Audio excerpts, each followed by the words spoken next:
The images and videos of rivers running on Chennai roads caused by Cyclone Michaung are no longer trending or going viral. But they have exposed a deep fault line in our urban planning and also exposed us once again to the disaster that our coastal cities could face in a rapidly heating earth.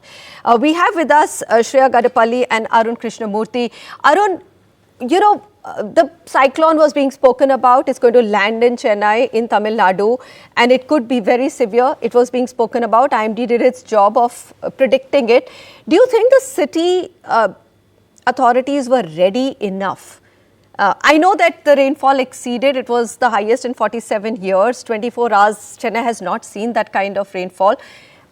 Making room for that, do you think the disaster management was good enough or we could have been better prepared? I'm not too sure what is better prepared because nature has something of a surprise every time. Not completely putting the blame on nature or the human intervention. I think for climate-related catastrophes such as this, we cannot be prepared is my humble, simple taking. We've seen the 2015 floods and we've seen this too. And we've had other cyclones where it's just wind and no rain. So we don't understand what nature has in store. And I'm not too sure in an urban landscape, human preparedness based on techniques, technology, and science alone is going to help us reduce the suffering. We need to have a deeper understanding that all of this is going to repeat. What kind of preparedness are we talking about? Evacuation plan was in store. Lakes and ponds being desilted was done. Everything was in place. We cannot expect Chennai to provide more for Tamil Nadu and India. Chennai has to be given the breather space, a deeper, detailed understanding of changing landscape, hydrology, the air quality, the soil structure, the demography, and decentralizing Chennai is the need of the hour, and that's what we should look at. Otherwise, we're just putting more pressure on Chennai and blaming every human intervention at different points.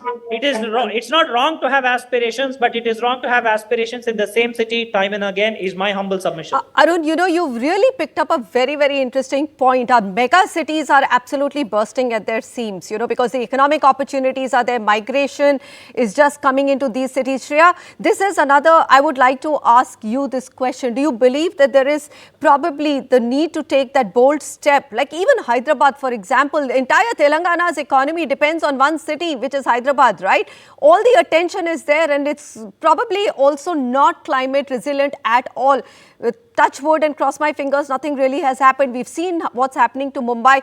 Do you believe that overall urbanization of India has to be taken away from mega cities and we need to probably look at smaller planned cities? Shreya.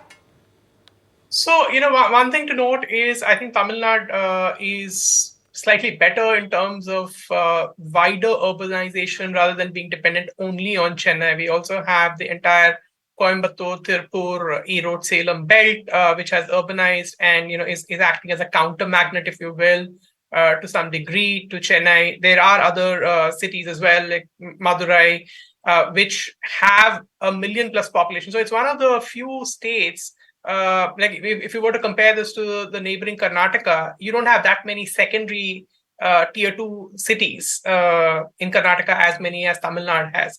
And absolutely, yes, these are the cities which are, even if you look at census data and other data, you see that these are the cities which are growing faster than Chennai, which is good news, that there is already a recognition that these cities have probably more to offer. The question is, how would they not become Chennai in the future? What kind of urban planning are we doing there? Is it resilient urban planning? And what kind of transport systems are we planning there to also bring in the resilience in those cities?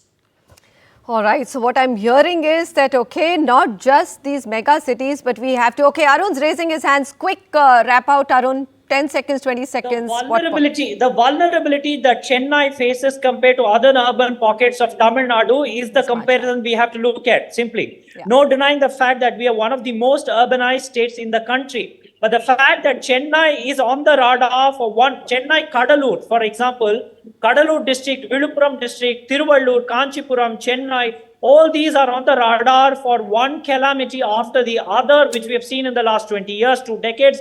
So it's high time we went inland and decentralize the population across, provide opportunities. It's simple as this, right? A Diwali or a Pongal celebration sees an exodus from Chennai towards southern districts. Why not create opportunities there and relieve the stress from northern Tamil Nadu, especially the north coastal Tamil Nadu, is the submission.